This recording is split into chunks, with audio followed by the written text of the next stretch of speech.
For more on the violence sweeping the entire nation, I want to welcome on Acting CBP Commissioner Mark Morgan.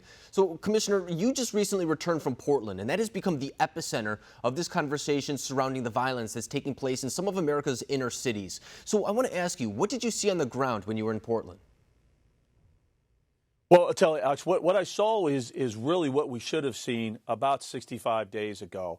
And what I saw as I was there on ground is I saw, local, state, and federal law enforcement agencies working together to address the violent crime and the anarchy that we've seen happening in Portland. Remember, we're there in Portland for a very narrow reason, and that's the anarchists and the violent criminal opportunists that have really targeted the federal building and the Hatfield courthouse, as well as the federal agents. But now, the past week, we've all but seen that violence now dissipate because local, state, and federal police are finally allowed to work together as they should. That's what I saw in Portland when I was on the ground. And I think it's important to note, too, the reason why that federal agents were in Portland was to protect the courthouse. That was in their memorandum. That was their assignment. They weren't necessarily just going around the city of Portland and kidnapping people, although that was the narrative that many were pushing for a long time before it was debunked. People may remember seeing people pulling up in vans and people saying they were unmarked before realizing that all of those individuals were marked with exactly CBP or DHS, whatever it may be. But a lot of people would say that the removal of federal agents from Portland may play a role in the reason why it's not as violent anymore. What is your response to those who make that claim? Well, so first of all, I say they're misinformed and they're lying. Unfortunately, I think to a large degree it's the latter. I think they're trying to score political points, and once again, they're putting politics above public safety. Let me be clear, Alex. We have not left. We have not left Portland. I'll say it again. Federal resources have not left. What we did was we're working with the Oregon State Police. They're consummate professionals. They know this. They've done this type of stuff before. We're joining them together as we should. We have reallocated those resources to a standby location, but we are still in Portland, and we're not leaving until we feel confident that the threat against the building or our personnel has dissipated. So that's another false narrative. We haven't gone anywhere.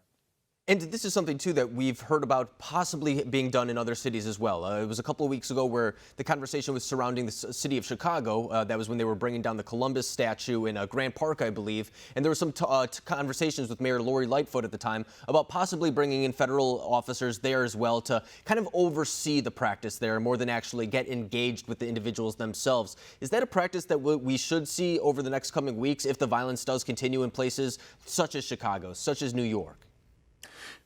Yeah, so I think this is an important line of question because there is still some ongoing confusion what's going on in Portland and then what's going on in cities like Kansas City or Chicago under the umbrella of Operation Legend. What's happening in Portland is very narrow. We have threats against federal properties, as you said, Title 40 U.S.C. 1315. We have statutory authority to protect federal property. That's why, for example, CBP is there. Now, let's fast forward to Kansas City, Chicago. It's completely different. What we're seeing there is just a spike in general violent crime. So what's happening under Operation Legend in cities like Chicago is federal special agents are going to go there and augment the resources that are already there, work with state and local police to target the violent crime spike that's happened in the city. So really two different things that are going, both addressing violent crime.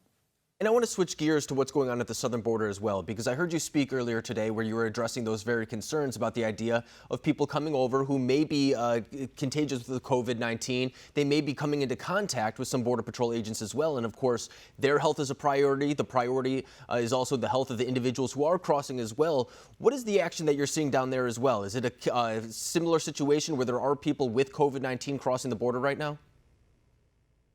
Absolutely. And look, this president continues to put the lives of American citizens first and foremost. He ran on that, and he's continued to do this as president. Part of this is Title 42. It's a CDC public health order that has given CBP, really directed us to those individuals that are illegally in this country. Instead of bringing them in our facilities and further introducing COVID into our system, we're returning them immediately back to Mexico, 91% within a couple of hours. That's been a game changer. It's saved countless American lives. It's helped reduce exposure to our own workforce. It's been a game changer. And that's why I keep saying it's so important right now more than ever that we have an administration and a president that understands that border security is national security. And we've got to have the support and tools to safeguard our borders and protect American citizens. And Commissioner Morgan, it brings up an interesting point because it wasn't too long ago where we were talking about a national emergency when it came to the immigration crisis at the southern border. I mean, we were at a point at one moment where almost 100,000 people were coming over the border every single month.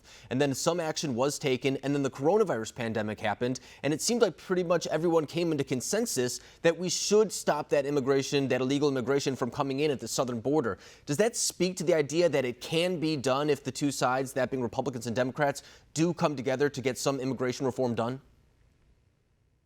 Alex, you're spot on. I tell you what, we need to get this more out. Like I said earlier today, too, is Title 42 is that example where Congress got together and provided statutory authority to give us the tools to actually address a threat. In this case, it's Title 42, and it's a public health threat, but that's a very important statutory authority we have to do just that. We need that same level of statutory authority, Congress, to get together to pass meaningful legislation to address the immigration enforcement side of the House that you spoke to that we saw last year.